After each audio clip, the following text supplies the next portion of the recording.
Hello dear student, কেমন আছো? I hope প্রত্যেকে ভীষণ ভালো আছো। স্ক্রিনের ওপর শতকরা চ্যাপ্টারের একটা অঙ্ক আই হোপ তোমরা প্রত্যেকে দেখতে পাচ্ছ, তাই না? অঙ্কটা কি বলেছে দেখো, 1 কিলোগ্রাম চায়ের মূল্য 25% বৃদ্ধি পেলে মূল্য বৃদ্ধি পায় 12 টাকা। বেশ, তাহলে ওই চায়ের নতুন দাম কত? অপশন এ আছে 48, অপশন বি আছে 60 টাকা, অপশন সি আছে 72 টাকা এবং অপশন ডি আছে 36 টাকা। তাহলে আমরা একটা কাজ করব, আগে চায়ের দাম কত সেটা আমরা জানি না, আগে চায়ের দামটা ধরে নেব, তাহলে সব সহজ হয়ে যাবে। চায়ের দাম কত? এক্স টাকা। আগে চায়ের দাম ছিল কত? এক্স টাকা। বেশ, এবারে দেখো ধ্যান দিয়ে খুব সুন্দর একটা জিনিস বলেছে যে 25% মূল্য বৃদ্ধি পেলে 12 টাকা দাম, 25% মূল্য বৃদ্ধি পেলে মূল্য বৃদ্ধি পায় 12 টাকা। তাহলে এক্স এটা বর্তমানে কত হয়ে যাচ্ছে? 125% অ্যাড হচ্ছে, 125 বলছি, এক্স এর সাথে এক্স এর 25 অ্যাড হচ্ছে 25%। হ্যাঁ, কারণ 25% মূল্য বৃদ্ধি পাচ্ছে। আবার একইভাবে এক্স এর সাথে কত অ্যাড হচ্ছে? আগে ছিল এক্স টাকা দাম 1 কেজি চায়ের মূল্য, এখন 12 টাকা অ্যাড হচ্ছে। এই জায়গাটা কি তোমরা বুঝতে পেরেছো?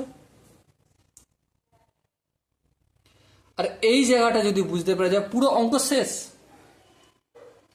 আগে চায়ের দাম কত ছিল? এক্স টাকা। বর্তমানে কত পার্সেন্টেজ চায়ের দাম বৃদ্ধি পাচ্ছে? এক্স প্লাস এক্স এর 25%। এর ক্যালকুলেশন যদি আমি করি, এক্স প্লাস এক্স ইন্টু 25/100, এই কাটবে 25 25, 4 25 100, তাহলে এক্স প্লাস এক্স বাই 4। এটা যদি ভগ্নাংশের যোগ বিয়োগ করি, 4x plus x equal to 5x/4।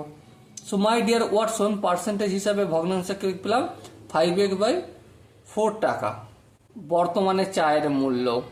হ্যাঁ ঠিক, কিন্তু এখানেও একটা গল্প বলে দিয়েছে। কি বলে দিয়েছে? যে আগে চায়ের মূল্য এক্স টাকা ছিল, কিন্তু বর্তমানে এই যে 25% চায়ের দামটা বৃদ্ধি পাচ্ছে, সেই জন্য মূল্য বৃদ্ধিটা কতটা পাচ্ছে? 12 টাকা। তাহলে ছিল এক্স টাকা দাম, হলো কত?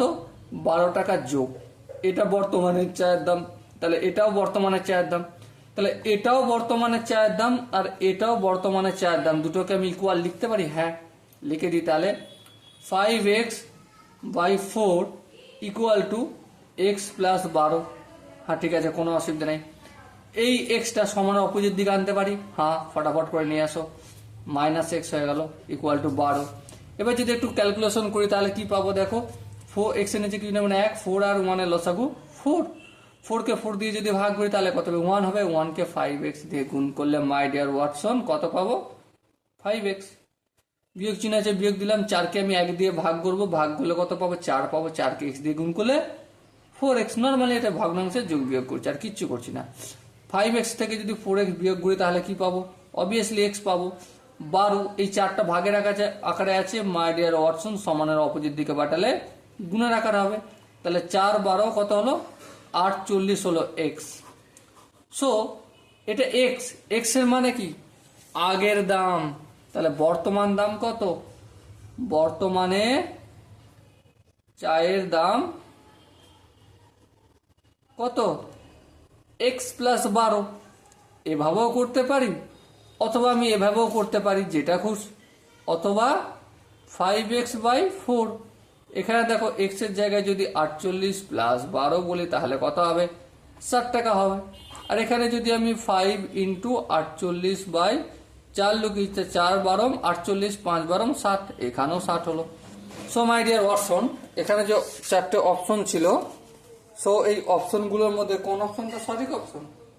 Obviously option B is the right answer. Okay, so দেখা হচ্ছে পরের সেশনে। ততক্ষণ পর্যন্ত ভালো থেকো, সুস্থ থেকো এবং অঙ্ক প্র্যাকটিস করতে থেকো। জয় হিন্দ।